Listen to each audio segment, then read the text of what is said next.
Let's start the next lighting setup tutorial by using finished scene. Lighting a finished scene is basically the first step when getting into 3D Blender. So let's use the BMW 27 GPU path.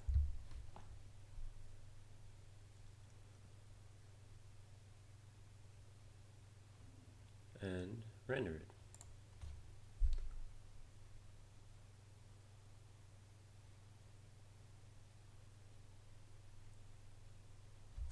As you can see, the crystal of the glass isn't perfect, but everything else looks decent enough. It's just because there's a lot of highlights there, so you could just add filter glossy, which will remove some of those highlights with a limit set to maybe 2. But this will make your scene physically inaccurate, so I would leave it off. And also you could turn off caustics, which also allows to speed up your render and make your glass look more fine and detailed, but also not very accurate. Also fast GI approximation, the same thing. So just leave it like this. Go to adaptive sampling, and why not add some denoising if your GPU supports it. Use optics, and also use some viewport denoising so you get a garbled starting image which clears up from not from noise but in black spots, but from like low poly geometry, which is much nicer. So now we've got our scene set up. Let's start adding lights. This is from a Blender.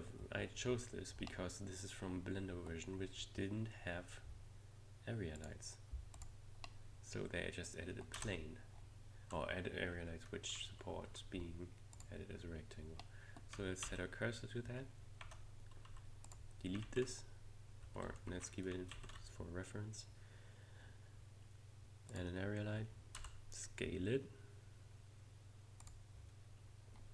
This is close enough, we don't need to approximate it entirely. Now we add some X scaling, also approximate, not perfect numbers. You don't have to type in perfect numbers in Blender. Blender can handle up to 64-bit floating point numbers, so it's fine. So now we've got this area light set up. We can switch into Eevee and look at the render result faster, even faster. Now we're gonna get into some material setup which is more complex than I want it to. We're not gonna mess with this. We're gonna set the blend mode of the material, of the not car shell material, but of the glass material, to alpha hashed, and shadow mode to alpha hashed. If you set it to alpha blend, you'll get a much cleaner result, but you have to enable backface culling, or your alpha blend is gonna conflict with other blends and make it look weird. It looks at first look, it looks like it's blending in all together, but it also adds lighting to the scene, or fake lighting to the scene and transmission. So don't do that. It looks cool at first, but it's not doing anything physically accurate. So don't mess with that, basically. Oh, also this Blender version, let's get into some more complex but still manageable material setup for beginners. This is a lighting tutorial. Materials have a lot to do with lighting, so I'm gonna throw that out there just for you to not feel left out if you're just here for the lighting. The lighting part is basic, the main lighting part is basically over, but the material setup has much to do with the lighting. Since this is already IOR, I'm not going to mess with principled nodes. So it's based on index of reflection with this, which is Fresnel based. So the reflection gets stronger if you go there. So let's change the world from RGB, from this RGB value to this one, and set up our area light so it has enough power. And now we're seeing the first problem of Eevee that Eevee is facing with the scene.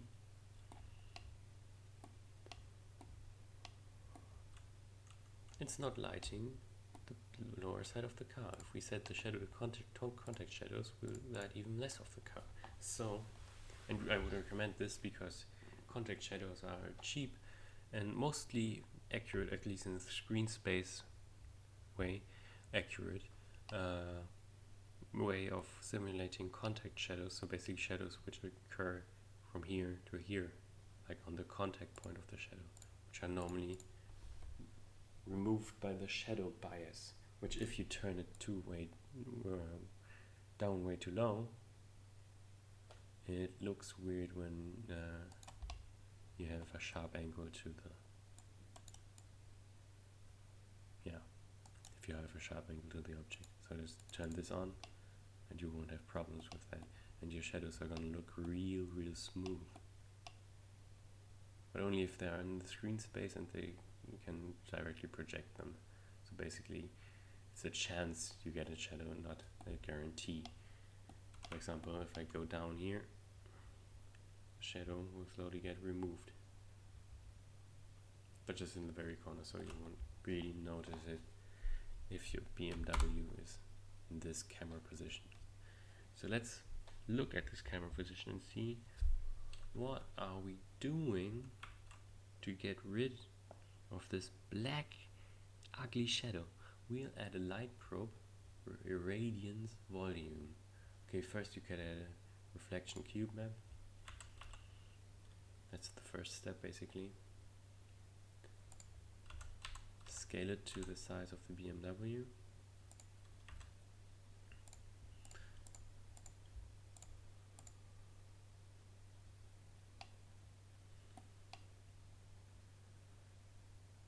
Yeah, that's basically the size. Yeah, I'm happy with that. Now let's add the clipping, show me the clippings path.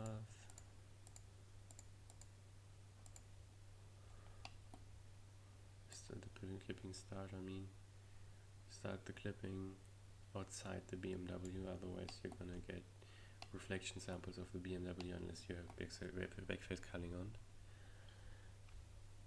Which is bad because this BMW model relies on backfaces for some of the materials. Except for the glass, because we don't want to blend the glass doubly. So let's do this. Let's calculate this probe. Indirect lighting, back cube map only. And as you can see, our shadow is no longer completely back. We got a slight reflection of our ground here. But our shadow map resolution isn't looking too good, and also we don't have any ambient occlusion. So let's enable this. The value between 1 and 3 is more good for most scenes. For a detailed scene like this, I would recommend a slightly smaller value. So I go with 0.8. That looks fine. Let's see without. With, you can see in the air intake of the BMW and on the wheel, it changes the lighting slightly, so it has an influence, which is good because otherwise you don't need it. So also let's add some camera bloom, nothing too fancy, threshold of 1 so you don't get too much, 0.8 is mostly too much, slight camera bloom, nice. We've already got a depth of field effect, let's play with that a little bit. Max size 255 pixels is good for the GPU. Jitter camera is also nice, and also high quality slide defocus changes the algorithm for this. Okay, as we can see, this is looking like it's shot on a good camera. Let's check if the camera settings are good enough. We're diverting from the lighting and going into full scene setup here. I'm noticing, but this is intentional. So depth of field is on. There's focus distance set, but no blades. Because mobile cameras and very high-end cameras don't actually have aperture blades. You can see, I could say to 32 blades, you would see a real difference. Okay, the maximum is actually 16, so I can't even simulate this. Like you could set it to 16. You can see a slight difference in in the way things blur, but it's very slight. And in this case, the blur isn't strong enough to actually see the individual blades. So let's add Gi Global Illumination. You do that in Blender using an irradiance volume. Let's place that again in the middle of a BMW. Scale it on the x-axis. So can you do that for me? No. Scale it on the x-axis.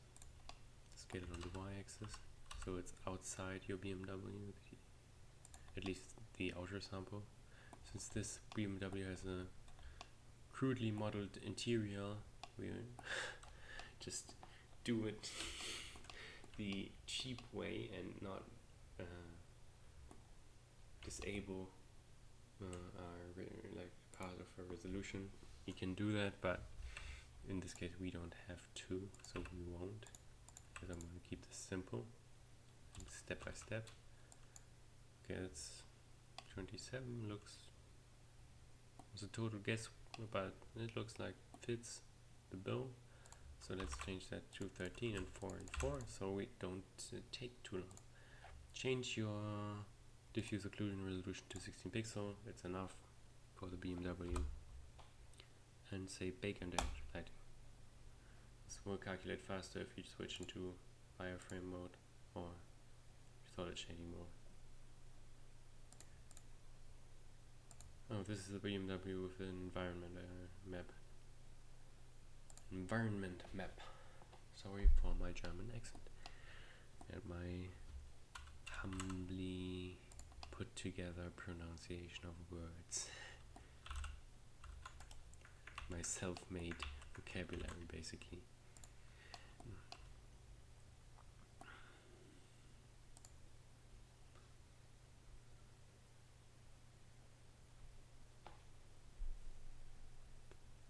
Okay, that actually didn't take too long. So maybe we can use a higher diffuse occlusion. If you've got a powerful computer, you can turn this up. But I wouldn't in my case, basically, because I don't have the most powerful computer, so I'm not gonna mess with that. So now we've got that set up. Let's switch between no influence and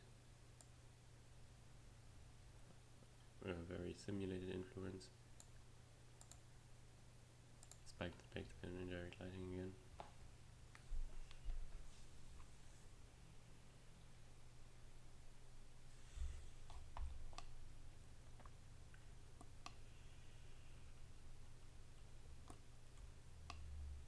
The reflection does most of the work on the metallic object, but on the tires you should actually see the biggest difference between no intensity of radiance and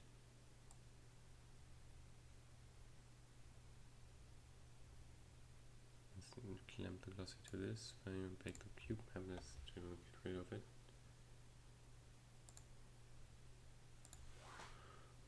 Okay, that didn't do the trick. I'll just have to hide the cube, move the cube map to a different collection. Oh, those collections are already collection 4.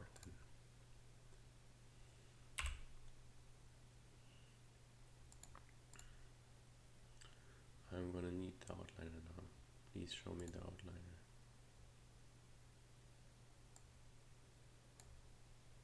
How did they set this up? Where's the edge?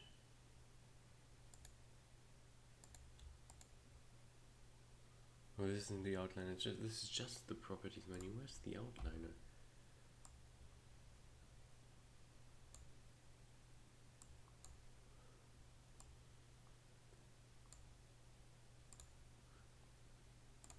Okay, now that we've got the outliner, you can see this is not that complex scene, just a few objects. So I'm not gonna bore you with the process of adding this to a collection and moving it. Just press the M key to select the collection. Sorry. This is one take, if you didn't notice. Yeah, just change it to a different collection and also change the visibility collection to collection 4, just that, and now we can render it without making an influence, as you can see. So without this, our indirect lighting is basically worthless to us because only the tires get affected, not the metallic material, because radiance is something that only affects diffuse materials, as you may be able to see right now. So let's move this to another visibility collection here, and also add it to a collection of floor and cameras, because this is basically a big camera which takes samples.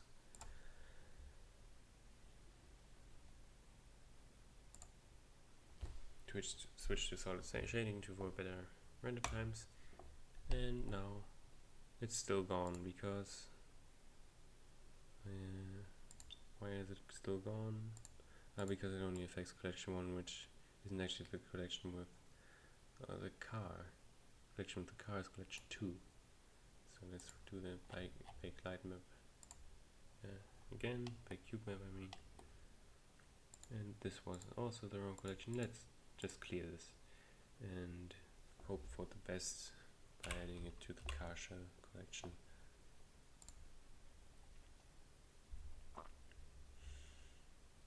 The car shell collection, I mean. Like this. Okay. Where were we? Here. Okay. Now it should render. Yes. We can up the resolution of this a bit. I would not set it too high, otherwise the calculation will take too long. About 2048 pixels is fine. And also looks good enough. 2K. 2K is basically a 2K HDR but projected on a very small object, so it is a parallax smoothing and stuff, and parallax geometry things I don't understand. So it should look finely detailed even in this mode. Okay. So basically, thanks for watching, man. Or woman, girl, I don't know, or person. Yes, thanks for watching. This was my tutorial on how to relight a scene, how to set it up from cycles to Eevee with ambient GI and ambient cube maps, which have to be rebuilt for every frame, but okay. You can update, manually update or auto bake this. So basically, if you automate the process, your render will take longer, but it's automatic. Thanks for watching, and I'll see you next time.